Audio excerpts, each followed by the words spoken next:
Hai guys, balik lagi sama gue, Anton Enggulan. Apa kabar semuanya? Di video kali ini, akhirnya ya guys ya, akhirnya gue akan unboxing Samsung Galaxy S21 Plus 5G lagi. Kemarin sebenarnya gue udah sempat nyobain yang versi Powerful Firelight, tapi itu cuma sebentar doang guys, dan gue belum sempat review. Tapi yang ini adalah versi baru guys, masih diplastikin, masih segel juga. Ini adalah Phantom Silver, RAM 8GB dan juga ROM 256GB. Dan rencananya sih ini bakal gue pakai sebagai daily driver gue ke depannya. Dan ini juga kalau teman-teman lihat, boxnya sekarang makin kecil, tipis banget. Kalau dibandingkan dengan S20 Ultra gue, boxnya ini nggak ada setengahnya loh guys. Kalau dibandingin kayak gini ya, ini paling cuma sepertiganya doang. Dan gue yakin teman-teman udah tahu lah ya alasannya kenapa. Tapi buat yang belum tahu, nanti akan gue jelasin setelah kita unboxing dan lihat isinya apa aja. Dan ya langsung aja kita buka ya guys. Dan kali ini kita akan buka pakai gunting karena pisau unboxing gue nggak tahu kemana sekarang. Kebetulan gue sekarang lagi pindahan dan masih banyak barang-barang yang berantakan. Kalau teman-teman punya referensi pisau unboxing yang bagus, langsung aja komen di bawah. Nanti kan gue cek, siapa tahu ada yang cocok untuk gantiin si gunting yang satu ini. Jadi langsung aja kita buka boxnya si S21 Plus 5G warna Phantom Silver.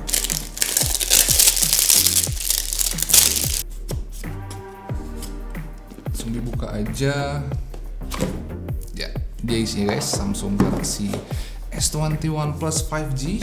Belakangnya ada, oh nggak ada, ternyata cuma ada stiker IMEI doang. Terus ini juga ada HP-nya guys, yang warna Phantom Silver.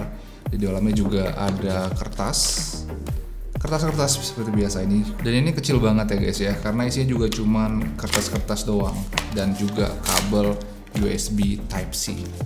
USB Type-C ke USB Type-C. Nggak ada charger, nggak ada earphone, dan juga nggak ada casing. Sangat-sangat to the point dan boring banget. Tapi ya udahlah ya, karena memang zamannya lagi kayak gitu sekarang. Dan ini HP-nya guys, di depannya udah ada screen guard-nya, dan di belakang ada plastik yang bisa kita buka.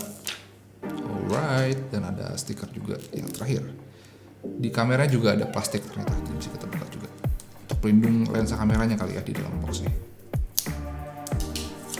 Oke, ini dia tampilannya si Samsung Galaxy S21 Plus warna Phantom Silver. Dan warna silvernya ini nggak monoton guys ya. Jadi kalau kita goyang-goyangin kayak gini, kita bisa dapetin warna-warna yang agak beda. Ini warnanya agak keunguan. Kalau kita gini jadi agak warna biru, dan ini jadi kalau kita arahin ke cahaya jadinya warna silver.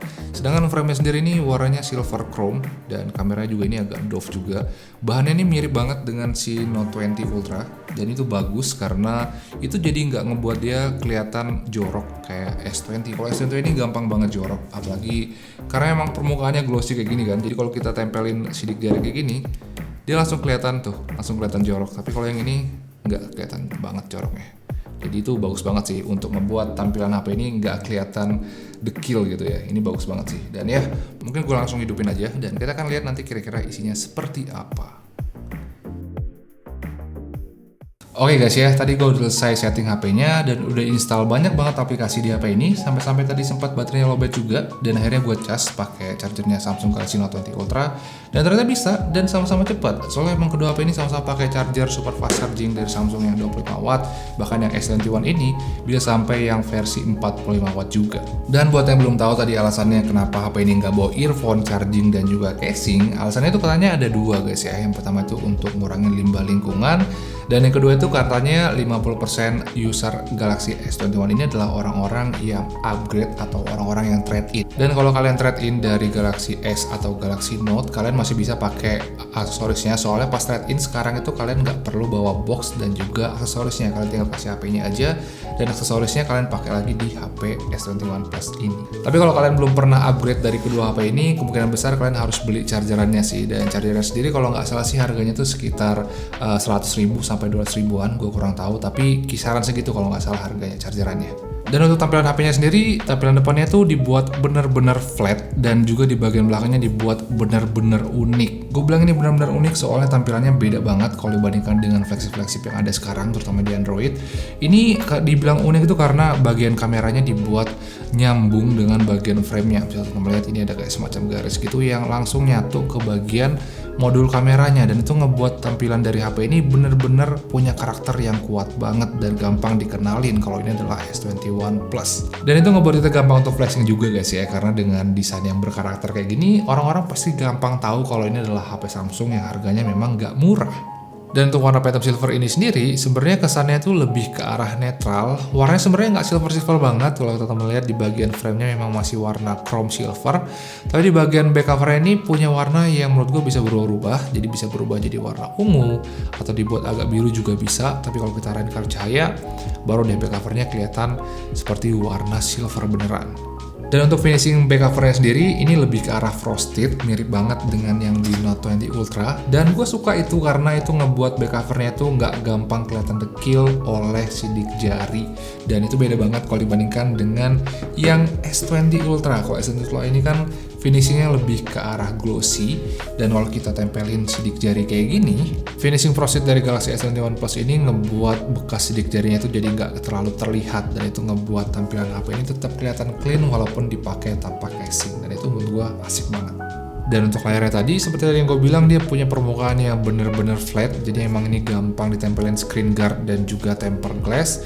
Terus untuk layarnya sendiri dia udah punya high refresh rate, jadi kalau kita ke motion smoothness, ke bagian adaptif, kita bisa lihat dia bisa ngaktifin mode high refresh rate sampai 120 Hz, atau dia bisa munculin sampai 120 fps. Dan salah satu alasan kenapa gue tertarik untuk nyobain HP ini adalah karena chipsetnya guys ya. Dia udah pakai chipset yang baru yaitu Exynos 2100, dan itu menarik banget karena dia emang lebih kencang. Tadi gue tes pakai Antutu dan gue dapat nilai yang gede banget.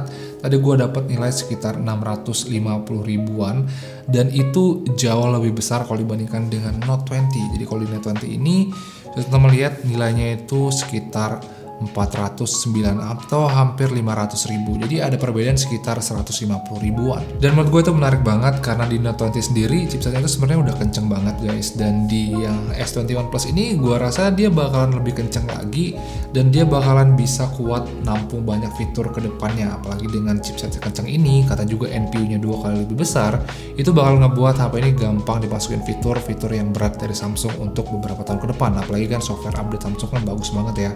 Kalau nggak salah S21 Plus ini dapat update software sekitar 3 tahun, dan kemungkinan besar sih dengan chipset sekencang ini dia tetap bisa ngejalanin fitur-fitur berat Samsung yang baru-baru yang seru-seru untuk kedepannya. Dan alasan lain kenapa gue pengen pakai HP ini sebagai daily driver adalah karena dia udah 5G guys, dan yang kedua HP ini kan emang belum tahu nih nasibnya bakal 5G atau enggak. Tapi yang ini udah 5G ready, jadi saat nanti Indonesia udah siap pakai jaringan 5G, gue nggak perlu ganti HP lagi karena HP ini udah support 5G. Gue dengar kemarin kan tendernya udah dimulai ya, mudah-mudahan di Indonesia 5G-nya bakalan cepat ready dan kita cepat bisa pakai. Dan untuk kameranya sendiri sebenarnya nggak banyak yang berubah dari speknya. Dia masih pakai kamera 12 megapiksel wide kamera, 12 megapiksel ultra wide, dan juga 64 megapiksel telefoto yang bisa sampai 30 zoom ya. Jadi kalau kita tag sini, kita masuk ke bagian foto dan zoom, kita lihat di sini dia bisa sampai 30 kali zoom, masih sama dengan S21 Plus yang kemarin. Tapi walaupun kameranya sama dan juga kemampuan zoomnya sama, sebenarnya kamera di S21 Plus ini lebih canggih ya guys ya, karena dari software dan juga chipset yang lebih kencang, itu ngebuat fitur-fiturnya itu jadi lebih banyak. Yang pertama tuh di sini kita lihat di bagian video, HP ini udah bisa nge-record sampai 60 fps untuk kamera ultra wide dan juga kamera wide-nya.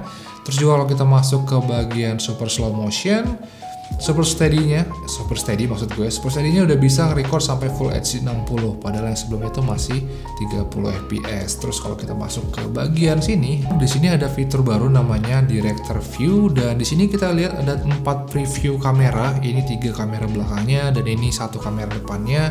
Dan ini kayaknya emang salah satu fitur yang cukup berat juga dan emang butuh komputasi yang berat juga, makanya dia butuh chipset yang kuat kayak Exynos 2100. Terus di bagian single tag juga katanya dia lebih pintar lagi. Jadi kalau kita ke single tag dan pencet tombol kanan ini, kita bisa pilih kira-kira hasil processing dari single tagnya itu bakalan seperti apa, mau potret kah, atau filter foto kah, atau cuma bagian potret aja, atau highlight video aja. Nggak perlu semuanya juga bisa diatur di sini. Dan masih banyak lagi fitur-fitur kameranya yang nanti bakal gue kulik-kulik juga. Kebetulan Samsung ini kan fitur kameranya kayak sabrek-abrek ya. Mungkin kalau kita bahas satu bakal makan waktu 1 jam lebih. Tapi mungkin gue kasih preview kameranya aja kali ya, beberapa foto yang gue ambil pakai S20 Plus. Kalian bisa nilai kira-kira hasilnya seperti apa.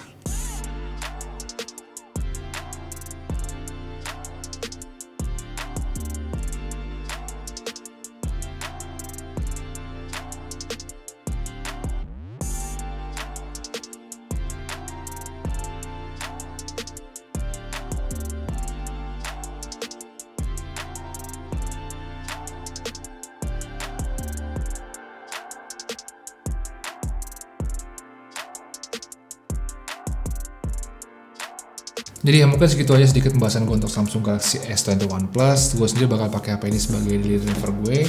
Gue akan pindahin SIM card gue dari S20 Ultra ke S21 Plus. Karena emang HP ini bakal gue pakai untuk hari-harian sih. Dan gue juga akan buat reviewnya. Jadi kalau teman-teman ada pertanyaan langsung aja tulis di kolom komentar di bawah. Nanti akan gue baca dan akan gue bahas di video full reviewnya. Jadi ya mungkin segitu aja video kali ini. Kalau kalian pengen tahu info-info yang lebih lengkap lagi langsung aja cek di kolom deskripsi. Terima kasih sudah nonton. Kita ketemu lagi ya di video-video berikutnya. Ciao.